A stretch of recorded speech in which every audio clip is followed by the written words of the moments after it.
When the men crossed the snow to Mara Pentreath's cabin, they expected to find a frozen room. They expected a dead hearth, a dead woman, and a little boy wrapped in blankets that had not saved him.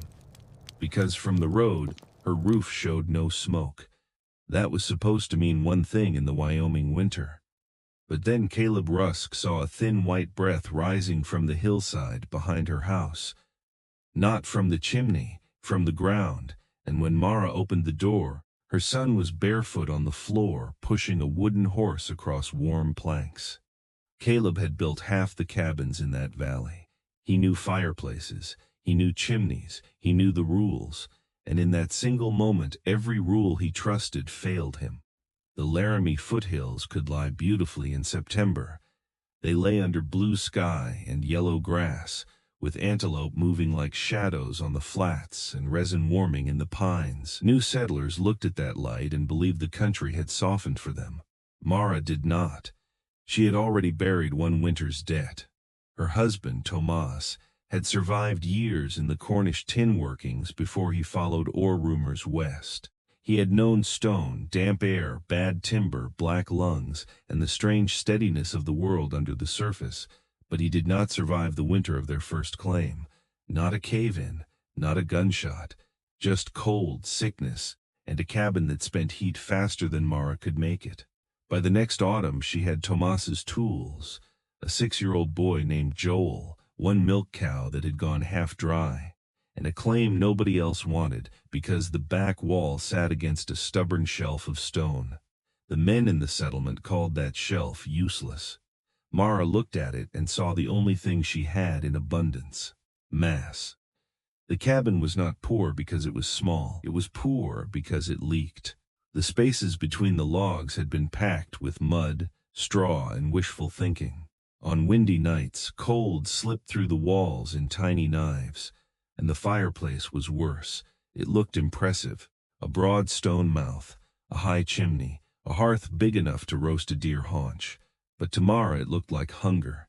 Every blaze pulled warm air out of the room and threw it into the sky. The hotter the fire became, the harder it drank from the cabin. Cold air came in through the cracks to replace what the chimney stole. The hearth warmed your face while it robbed your back. The other settlers trusted wood. All through September, axes rang from sunup to dusk. Men stacked cottonwood and pine until their yards looked fortified. They measured survival by cords, by sweat, by how much forest they could drag home before the weather shut its fist. Mara could not win that contest. She was not strong enough. Joel was too small, and the nearest good timber was already being stripped by men with wagons and teams. So Mara stopped asking how to feed a bigger fire. She asked how to waste less of the one she could afford. The idea came from Tomas, though he was not there to give it. Years earlier, in a mine camp, he had told her the deepest tunnels kept their own season. Down below, summer and winter lost their sharp edges. Rock changed slowly. Stone remembered. At the time, she had thought it was only a miner's comfort. Now it sounded like instruction. Her cabin leaned against a stone shelf. The floor was packed clay under warped boards. Behind the hearth, the ground rose fast. If she could not heat the air and keep it, then she would heat the body of the house itself. She would make the fire walk through stone before it left. The first thing she did was the act that made everyone certain grief had broken her. She began tearing apart her fireplace, not the cabin, not the wall. The fireplace, stone by stone. She dismantled the back of the hearth until a black wound opened into the earth behind it. Joel carried fist-sized rocks in a flour sack. Mara dragged out the larger ones with a rope, her palms splitting and bleeding before the second day was done. By the fourth day, Caleb Rusk came to see it. He stood in the doorway with his hat still on, shoulders squared, face tight with offended knowledge. He had built barns, chimneys, storehouses, and the schoolroom. His word on building was treated like weather. You did not debate it, you prepared for it. Mara, he said, what have you done to your chimney? Changed its mind, she answered. He stepped closer and saw the trench behind the hearth. Not vertical, horizontal. A low crawl cut into the rise. You are digging smoke into the hill. I am giving it a longer road. That is not how smoke works. Mara wiped clay from her wrist. Smoke climbs when it has reason to climb. It climbs because a chimney gives it the way out. Caleb pointed at the torn masonry. You had a way out. I had a thief. His eyes narrowed. She spoke carefully, because anger would only make him hear madness. That old hearth stole the room every time it burned. It kept you alive. No, she said. It kept the flame alive. There is a difference. Caleb looked at the small boy, at the tools, at the opening in the wall. His voice lowered, not with kindness, but with the weight of a man announcing a verdict. You will fill this room with smoke. You and the boy will not wake up. Mara felt the sentence land, not because she believed him, because everyone else would. Then I will build the road better, she said. A road for smoke, a road for heat. Caleb stared at her for a long second, then stepped back as if the cabin itself had become unsafe. By supper, the settlement had decided. The widow had cut her own chimney apart. The widow was tunneling into rock. The widow would be a lesson before Christmas. Mara heard the whispers at the well. She heard women go quiet when she entered the store. She saw men look at Joel with pity, as if he had already begun to disappear. There was no time to answer them. There was only the work. She dug a trench from the back of the hearth into the stone shelf, not straight like a mine tunnel, but low and deliberate, sloping only where the ground allowed. The passage was just wide enough to line with flat creek stones. She packed clay around them, sealed gaps with ash and sand, and fitted salvaged stovepipe through the tightest stretches where the earth wanted to crumble. She did not dig in one heroic burst. She fought for inches. A stone that would not move. A roof that shed dirt into her hair. A section that smoked during testing and had to be broken open again. A day when rain turned the clay into paste and she cried from exhaustion where Joel could not see. The flue stretched beneath the back half of the cabin, then into the rise behind it. Near the far end she built a narrow upright stack from stone and pipe, hidden halfway up the slope among sage and snowberry. From the road, it would barely show. At the hearth she did the opposite of what a grand fireplace demanded. She made the firebox smaller, tighter, meaner, a narrow brick-lined throat where a little wood would burn furiously instead of lazily. She shaped the door from a scrap of iron plate left behind by a freighter. It did not fit prettily, but when closed, it held the draft. The last step was the one that made Caleb shake his head when he heard of it. Mara sealed the old chimney above the hearth. She blocked the big vertical escape with stone, clay, and the broken pieces of the fireplace she had taken apart. She closed the path every sensible person trusted. Now the smoke had only one choice. It had to go sideways. It had to take the long road through the warmable stone, under the floor, into the hill, and up through the hidden stack. The first test nearly failed. Cold rain came before dusk. Mara lit a handful of dry splinters in the little firebox and watched smoke hesitate at the mouth.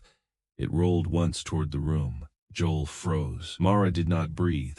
Then the hidden stack caught. A faint pull took hold, gentle at first, then steady. The flame sharpened. The smoke bent away from the room and slid into the dark channel. Outside, on the slope, a pale ribbon rose from the small stone stack. Not enough to prove anything. Enough for Mara to sleep that night with one hand on the floor and the other around her son. By November, hard frost silvered the grass every morning. The settlement's chimneys smoked constantly. Mara's roof did not. That made the gossip worse. People began to say she was burning nothing because she had nothing to burn. They were partly right. Her woodpile was small, embarrassingly small. But each evening she lit the narrow firebox and let it roar for a short, bright hour. The sound was different from an open hearth, not the lazy crackle of logs collapsing into ash, but a focused rush, like breath through a forge. The back wall warmed first, then the boards near Joel's bed lost their bite, then the clay beneath the floor seemed to wake. The cabin never became hot, it became steady. That was stranger and better. No blasts of heat, no freezing corners, no smoke clawing at the rafters, just a quiet warmth that remained after the fire was gone. Mara learned the rhythm: a morning burn before chores, an evening burn before dark. On ordinary cold nights that was enough. Then the north opened. The worst weather began on a Monday before sunrise. The wind arrived first, flattening smoke from chimneys and driving snow so fine it slipped under doors like flour. By noon the creek had gone hard at the edges. By night, water froze inside buckets set too far from a stove. The temperature fell past anything the newer settlers understood. -20, -30, then lower. By the third day, the valley had no sound except wind and splitting timber. Sap froze in the trees and cracked them open with pistol-shot snaps. Horses stood with ice on their whiskers. Chickens died on their roosts. Men stopped joking about who had stacked enough wood. Caleb Rusk's house was the best-built house in the settlement. That was what made his terror worse. Its corners were square. Its roof was true. Its chimney rose proud and clean above the ridge. He had laid that chimney himself, broad enough to draw hard, tall enough to boast. Now it was devouring him. He fed the fireplace until the stones glowed. Still, frost feathered along the inside walls. His wife kept the children near the hearth, where their cheeks flushed red while their shoulders trembled under blankets. If the fire shrank, the room fell toward freezing. If the fire grew, the chimney pulled harder, dragging cold through every seam he had once called tight. His woodpile dropped faster than his pride could bear. On the 8th day, he cut up a workbench. On the 11th, a cradle. On the 14th, he burned the trim from the parlor door while his youngest daughter watched with glassy eyes and blue lips. Caleb thought of Mara then, not with anger, with dread. There had been no smoke from her roof all week. No one had seen Joel. The path to her cabin had drifted over. He told himself he was going to check, but the truth was uglier. He was going because a dead widow's woodpile might keep his children alive one more night. The storm had slackened by afternoon, but the cold remained enormous. It pressed against his face like iron. The walk to Mara's cabin was less than 200 yards, yet he crossed it in stages, stopping twice behind fence posts just to force air into his lungs. Halfway there, he saw what he expected: no smoke from the roof. His stomach dropped, and a dark, practical voice inside him said, "Hurry." Then he saw the hillside breathing. A thin stream of white vapor rose from a low stone stack behind the cabin, almost invisible against the pale sky. It did not belong there. It made the whole scene feel wrong, as if the earth had opened a mouth. Caleb staggered toward the door. He knocked once. No answer. He knocked again, harder. The bar lifted. Mara Pentreath opened the door in a wool dress and shawl, her hair tied back with a strip of cloth, her face tired but living. Behind her, Joel sat on the floor in his stocking feet, carving at a scrap of pine with a little knife. Warm air touched Caleb's face, not the harsh slap of a huge fire, not the choking heat of a room starved for air. A deep, even warmth. He stepped inside before he could ask permission. The firebox held only coals, small coals, impossible coals. The room was clear, no smoke, no soot stink, no wind threading through the floor. His eyes moved wildly, searching for the trick, the hidden stove, the second hearth, anything his mind could accept. There was nothing. Only the narrow firebox, the sealed chimney, the back wall. Caleb stripped off one glove and placed his palm against the stone behind Joel's bed. Warm. Not hot, warm in a way that felt older than the fire itself. He crouched and touched the floorboards. They were warm too. That was when he understood enough to be frightened by his own ignorance. Mara had not heated the air. She had heated the cabin's bones, the stone shelf, the clay below, the lined passage under the floor. All of it had swallowed the fire's heat and was giving it back slowly, patiently, without asking for more wood every minute. Caleb looked at the sealed chimney and then toward the hill. His voice came out rough. "How?" Mara closed the door against the cold. For a moment she did not answer. She could have shamed him. She could have reminded him of every warning, every sneer, every certainty he had thrown like a stone. But outside, his children were freezing. The cold did not care who had been right. So she took a burnt stick from the hearth and drew on the floor. First, the small firebox, then the long flue under the floor, then the buried run into the hill, then the upright stack at the far end. The fire must burn hot, she said, not big, hot. If it smolders, it makes smoke and waste. If it burns fierce in a tight place, it eats more of what would have become smoke. She drew arrows through the flue. The hot breath cannot go up here anymore. She tapped the sealed chimney. So it goes this way. It touches stone all the way along. Stone takes the heat slowly, then it gives it back slowly. Caleb stared at the drawing. But why does it not come back into the room? Because the far stack is taller than this opening, and once it is warm it pulls. Not violently. Steadily. The smoke chooses the easier road, he swallowed. And the floor? The floor is part of the stove. That sentence struck him harder than the cold had. The floor is part of the stove. The wall is part of the stove. The hill is part of the stove. He had spent his life building rooms around fires. Mara had made the room become the fire's memory. Caleb did not ask for wood first. He asked for the drawing again. Then he asked where the flue bent. Then he asked what stone she used. Then at last, shame lowered his eyes, and he told her about his daughter. Mara gave him 2 small bundles of split wood, though she had little to spare. More importantly, she gave him the shape of the idea. By dark, Caleb was back in his own house, not building her system, that would take days, but narrowing his hearth, dampering the draw, stacking stone around the firebox to hold heat, and stopping the worst of the chimney's appetite. It was not enough to make his house comfortable. It was enough to keep the child alive. When the cold finally broke, the settlement looked damaged in a way spring could not quickly hide. Animals were gone. Woodpiles were gone. Doors were warped from ice. Pride was gone too, though it took longer for anyone to name that. Caleb returned to Mara's cabin with tools, not to inspect, to learn. He brought brick, pipe, lime, and the humility of a man who had seen a barefoot child in a warm cabin while his own great hearth failed. Together, they rebuilt her rough system into something safer and stronger. They lined the burn chamber properly. They widened inspection points so ash could be cleaned out. They made the long flue serviceable. They built a stone sleeping bench along the warm path, and Caleb was the first to lie on it after a test burn, one hand pressed to the slab, face empty with wonder. The bench stayed warm until morning.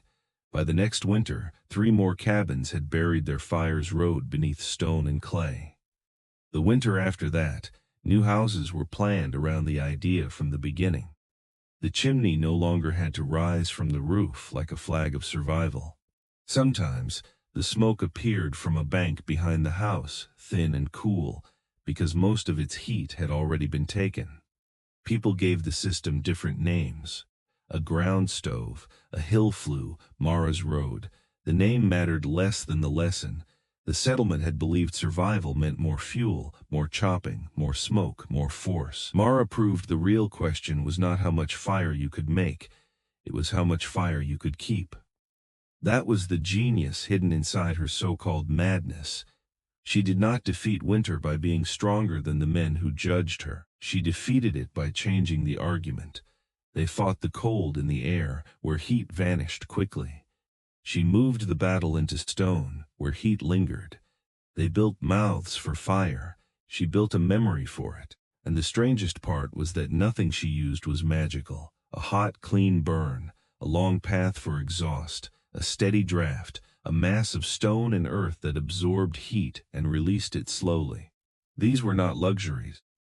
They were rules of the physical world, waiting for someone desperate enough to obey them more carefully than tradition did.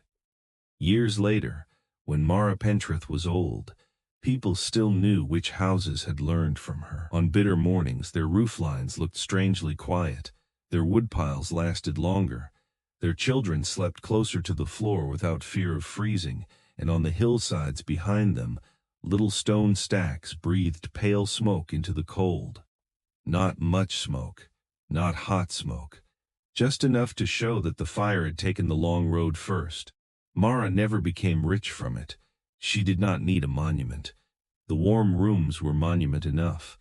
But every winter, when the cold tried to enter those cabins and found stone already waiting with yesterday's fire inside it, her answer lived again. Everyone else had tried to build a bigger flame.